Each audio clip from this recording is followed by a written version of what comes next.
the walk to Autzen. It is a treasured game day tradition in Oregon, and today the steps lead to a high-stakes clash against an old resurgent foe. You know, they say before sunrise, that's the best time to hunt ducks, and USC is lurking in the blind, loaded up with firepower and itching to take aim. But these aren't sitting ducks.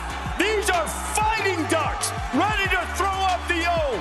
November pressure is mounting and smothering. Conference races are messy. Tiebreakers, abstract algebra. The CFP picture's chaotic. But on this campus, a wise man once asked people when the pressure was the highest, where are the guts? Where's the spirit?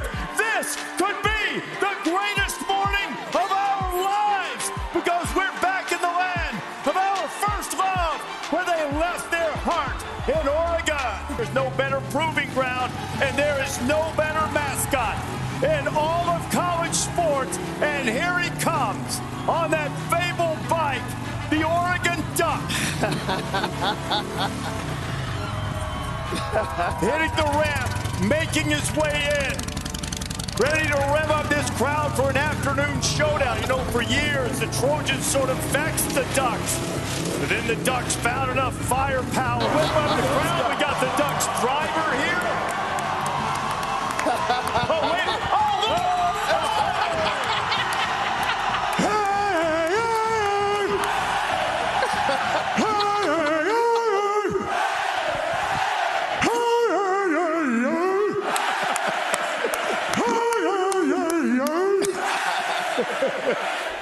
Oregon, you've been so good to me. This football team's so sweet and beautiful, Eugene. This duck is pretty sweet, and you make me want to put my hands up and hang my heels up and smoke some tree and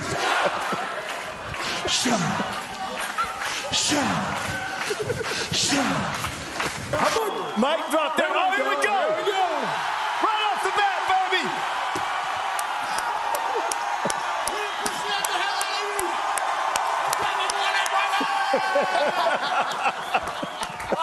All right, man. How about that?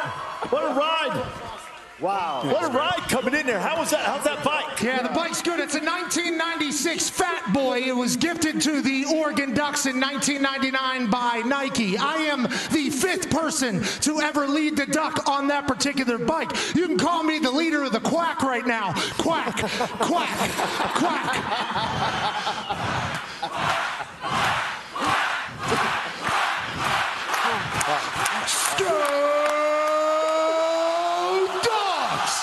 Yeah, it's great to be here at 6:05 a.m. local time. I've been on a Harley. I'm shirtless. I shouted. And Saban, you rock this place. Another great Saturday at college football, Reese. And God, it's an honor to be here with you beautiful people. And a mini coach, and we're thrilled to have Dan Lanning here with us. You know, first of all, after you leading the singing, I'm never going to listen to any coach when he says we ask him to do something on the show when he says they got to stay locked in, because clearly you're locked in. What about singing? When have you ever sung before a crowd before? You sing in front of crowds? That's a first, man. That's a first. Is that a bucket list thing? Bucket list. That was on that list. Got it checked. Don't know that I ever have to do it again. No, I think you should. You think? Yeah, that was good. That was maybe a future after coaching. Maybe. 60, 70 years old, 10 national championships, drop into some singing like you're Stephen Wilson Jr. Go ahead. One of the most difficult things that I experienced coaching was, how do you get your team in big games to have the right psychological disposition to go out and execute? Emotion versus anxiety versus being too emotional. You've done a great job of that. What do you think? Yeah, I talked to our players earlier this week. I said, I already know what pregame's going to look like. You remember this feeling. When you play a game like this, the guys are going to bang in pregame. They're going to come out. They're going to be physical. There's going to be juice. I'm not worried about the juice.